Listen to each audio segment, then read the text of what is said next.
ভালো। ভালো আছো? হ্যাঁ ভালো দাদু। দেখছ আছে বিশাল যে বেগুন ক্ষেত, এটা কতটুক জায়গার পরে বেগুন লাগাইছে? আছে 42 শতক এই ক্ষেত। এই যে বেগুনটা লাগাইছেন, এটা কি জাতের বেগুন দাদু? এটা হচ্ছে 12 পাতা জাতের বেগুন।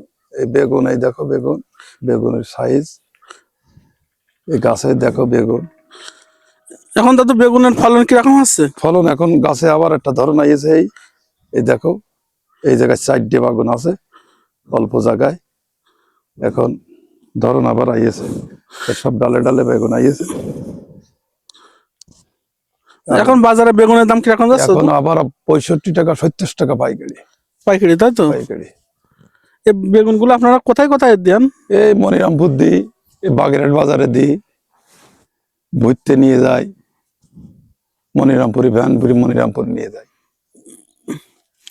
দাদু এই যে বেগুন চাষ করেন, এতে তো রোগ বালাই হয়, কি কি রোগ বালাই হয়? রোগ বেলায় আগে এবার হয়েছে যে তোমার গাছের ওই হলুদ একটা রোগ হয়েছে, এবার নতুন ভাইরাস, এর জন্য বেশি ক্ষতি হয়ে গেছে। আমার কিন্তু এটা ওষুধ কম আছে, এই ভাইরাসটাই যে তোমার বেশি, এর কোনো ওষুধ পেলাম না।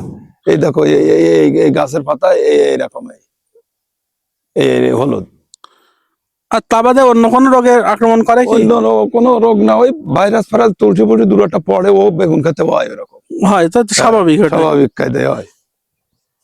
তাই এই যে পাতায় যে পাকড়া পাকড়া হচ্ছে, এর কোনো ওষুধ পান? এর ওষুধ এখনো পাইনি, বহুতই করেছি, যে পাকড়ার ওষুধ জোগাড় করতে পারিনি। তা আপনারা যে কৃষি কর্মকর্তার সাথে যোগাযোগ করেন না এনে?